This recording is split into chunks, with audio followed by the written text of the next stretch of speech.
Hi, I'm Mike Bellevue, and I'm taking a break from rifle building here in the shop to do a couple of other chores. And if you have been around the channel for a while, you might remember last year I showed you a video of guns that I photographed for an antique firearms calendar for Bic Graphics company, same Bic company that makes the razors and the pens and all that stuff. They have a big calendar business as well, doing corporate calendars. So I'm in my second year of working on that gig, and I'm just starting to photograph the 2020 calendar right now. And of course it's 2017, so that gives you an idea of the lead time on that. And one of the guns that I'm going to use in that is this Trapdoor Springfield. This is an 1884 Trapdoor Springfield. And as you can see, it's in solid condition, but it's not the greatest looking gun in the world. And it's got 130 years of wear and tear, and that's fine. And I like using, honest looking guns in the calendar, but this gun doesn't have to look that bad. So I'm going to do a little finish restoration work on that. And I thought I'd share with you how I do that. Now, a lot of people think that if you clean these guns up and if you do, anything to them, you'll ruin their collector's value. And I'm here to tell you that is just not true. What you don't want to do is refinish it, strip off the finishes or do any of that stuff. You want good, honest patina on the gun.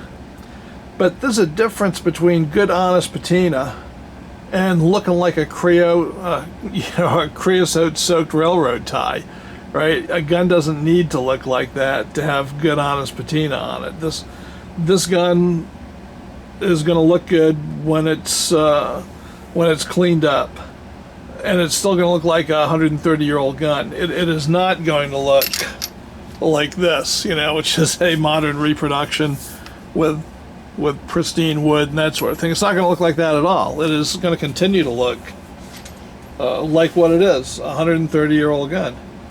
And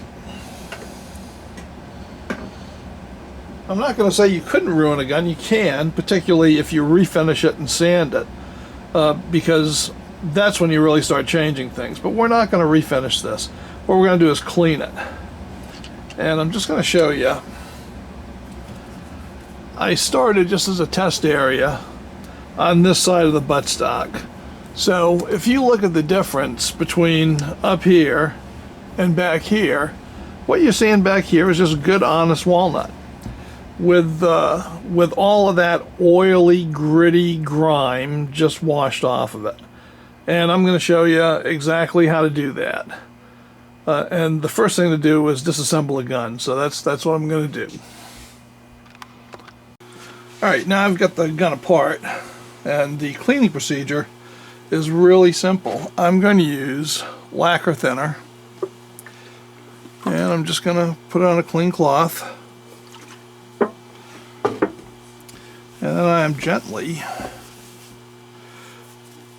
going to wash off all of that grime. Alright, and you can see it's all getting on here.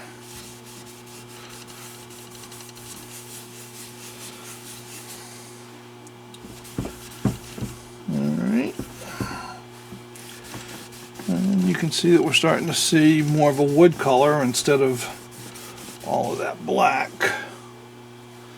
Right, but now this, honestly, it takes a while because there's a lot of grime on here. You can see how much I'm pulling off. You just got to keep pulling up a clean part of the cloth and just working it over. So I'm going to do that. I'm going to go over the whole stock. I'll probably show you my progress partway through it though. Alright, so I'm mostly done with this side now. And what I want you to see is I've done it right up to here. So you can see the difference between this and this. I mean, this wood does not look pristine or new. It's just a lot cleaner than it was before we started. So now I'm going to finish this and I'm going to do the other side.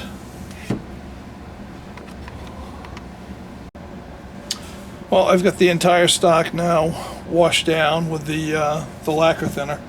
So what I'm going to do now, because we pulled a lot of oil out of the stock when we're taking all that grit out, so now I'm going to just use boiled linseed oil, which is what they used on these stocks originally. And I'm just going to give it a good coating of oil. Let that get right into it.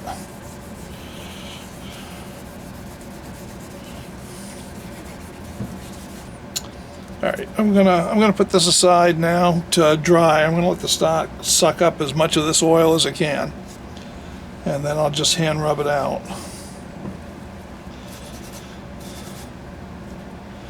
And I expect it to drink in quite a bit of this.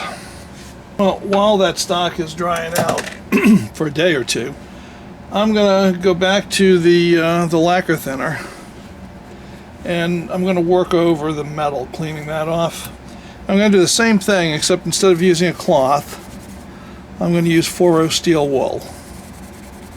And that won't damage any finish on here, but it will get off any of that oily, gritty residue that might be on the metal.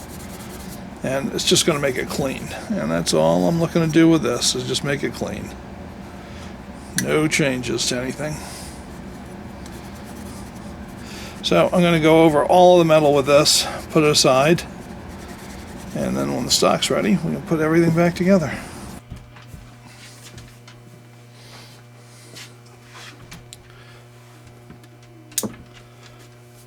Alright, when I bought this gun, I got it for a very good price, right around $700, which 15 or 20 years ago, when I started buying trapdoors, that would have been an expensive one. But now it's a bargain basement one.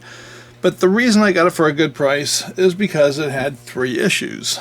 One, the stock was in pretty crappy condition, as you saw. The second reason was because the bore was dark and filthy, and the owner thought it was corroded. Now, as it turns out, that wasn't the case.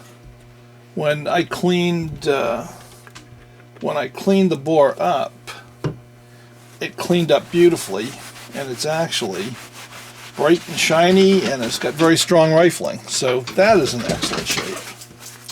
And the third problem with it was that the Buffington rear sight was broken. And basically, the ladder right here broke off right at the hinge, right? So no sighting apparatus to speak of. Now, typically Buffington rear sights like this one go for $200 to $250. But I haunted eBay and I got lucky. And I found one for $77. So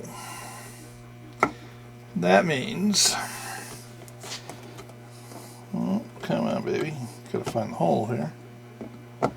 There we go.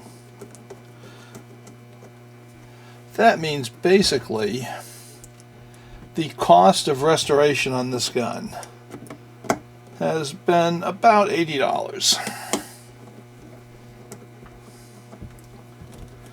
Now, originally, as I said, I paid around $700 for it. Now, with what I've done, just a little bit of cleaning up, clean the bore. Spent $77 on this Buffington rear sight, and clean the stock. And this gun is easily worth $1,000 now. Easily. Maybe $1,200 to the right sucker, I mean customer. Okay.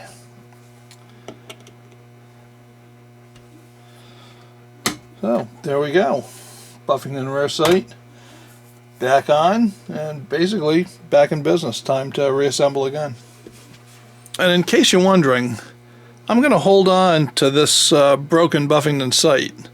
And the reason for that is I often see the ladder over here, the part that's missing, for sale, you know, as a sight part for like 50 bucks. So if I can pick one up for 50 bucks and fix this, then I will sell this for $200. So that's the plan. Okay, nobody is going to mistake this for a pristine museum quality unissued Trapdoor Springfield, but it's fully functional with a good bore, great lock, intact functional rear sight, and a clean stock. So what we've got now is a good, honest trapdoor that anybody could take out and shoot tomorrow.